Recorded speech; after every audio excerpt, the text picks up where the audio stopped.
Well, learning you have cancer is always frightening, but what if you could be diagnosed in time to actually stop the tumor from ever forming? Well, a Long Beach oncologist is optimistic a new type of blood testing could make that possible. And KCAL News anchor Rudabeh Shabazi takes a look at the progress being made to fight pancreatic cancer.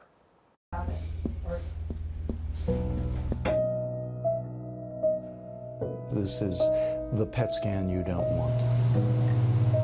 It's pretty scary. Steve Lockwood of Torrance is referring to his run-in with stage 4 pancreatic cancer. By the time he was diagnosed, the outlook was bleak. You know, get your affairs in order.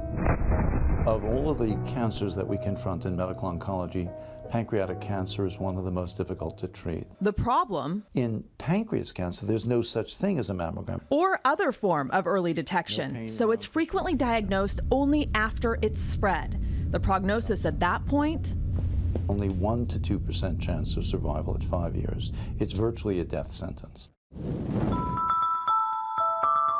Long Beach oncologist Robert Nagorny is working to change that by diagnosing the cancer through a blood test that looks at how the body uses its energy. We become very interested in the fact that the pancreas is the principal metabolism organ.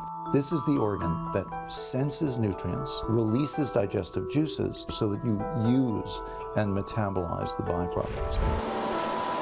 All of which can be measured in the blood using this machine. It's called a mass spectrometer, and it measures more than 150 metabolites in the blood.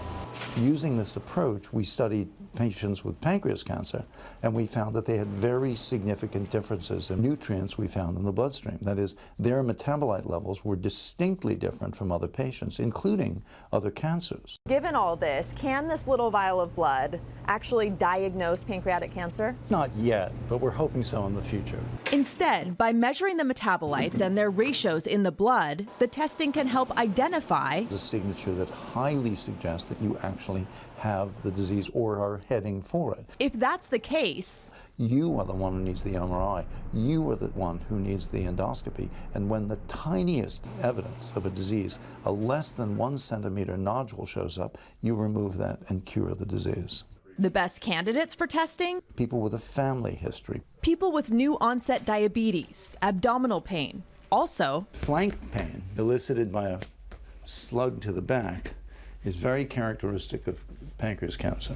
as metabolic profiling continues to evolve, Nagorny believes it will take center stage in prevention and early detection. We are increasingly convinced that cancer is not a genetic disorder, but actually a metabolic disorder. Yes, there are genetic abnormalities in cancer, but if you drill down one layer deeper, you realize that the genes that are causing cancer are causing metabolic stress.